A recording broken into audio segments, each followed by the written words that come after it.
కొత్తిమీర, కొబ్బరికాయ, పల్లీల చట్నీ. పదార్థం: పచ్చిమిర్చి, ధనియాలు, జీలకర్ర, వెల్లుల్లి, కొంచెం చిన్న నిమ్మకాయ సైజు చింతపండు, కొత్తిమీర ఒక కట్ట, పల్లీలు ఒక 50 గ్రాములు వేసుకోండి.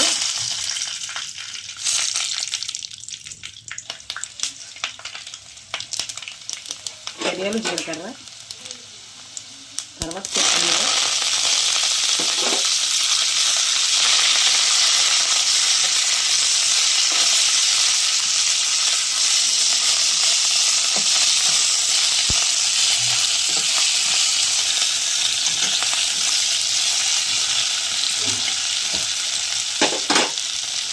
తర్వాత ఒక 20 పచ్చిమిర్చి,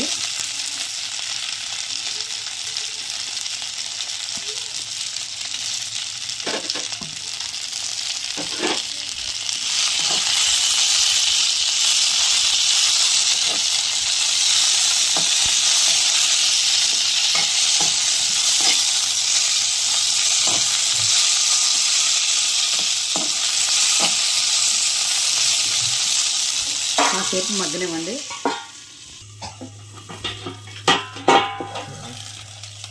కొంచెం ఉప్పు కూడా ఇప్పుడే వేసుకోండి, బాగా మగ్గుతుంది.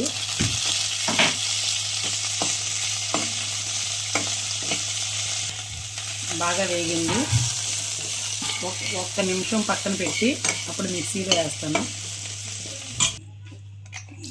కొబ్బరి ముక్కలు కోసుకున్నాక ఒక కాయ శుభ్రంగా కడగండి. తరిగిన కొబ్బరి ముక్కలను ఒకసారి మిక్సీలో గ్రైండ్ పెట్టించండి.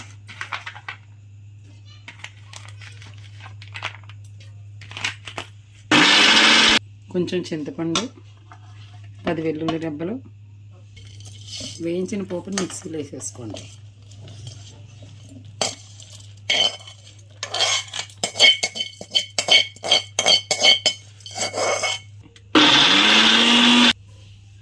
లైట్గా కొంచెం వాటర్ వేయండి.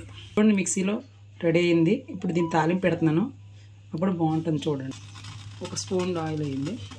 కొంచెం శనగపప్పు పంటి కింద తగిలితే బాగుంటుందని, కొంచెం మినపప్పు, కొద్దిగా ఆవాలు, 2 ఎండుమిర్చి, కొంచెం కరివేపాకు. చాలా టేస్ట్గా ఉంటుంది ఇది.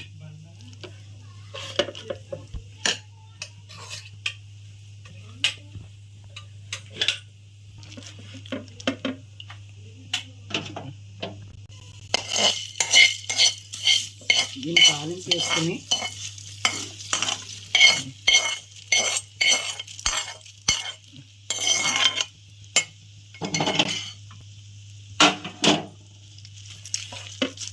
రైస్లోకి బాగుంటుందండి. ఇది వేడివేడి అన్నంలోని కొంచెం నెయ్యి కానీ నూనె కానీ వేసుకున్నా బాగుంటుంది.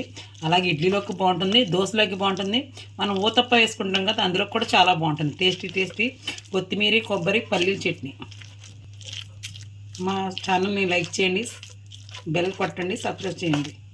అందరిలాగే బాగా ముందుకెళ్ళేలా చూడండి. మేము కూడా బాగానే చేస్తాం.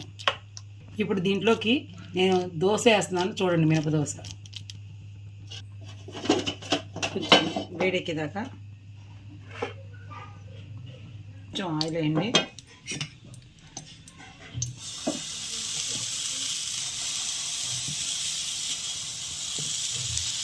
చక్కగా పలుచగా ఎర్రగా అయ్యేలాగా బాగా నాస్టిక్ అంతా చక్కగా పాకుతుంది. ఇది ఇడ్లీ పిండితో వేస్తున్నానండి. చాలా క్రిస్పీగా వస్తుంది. చూడండి, దానికి చాలా టేస్ట్గా ఉంటుందండి. దానికి తగ్గట్టు చూడండి.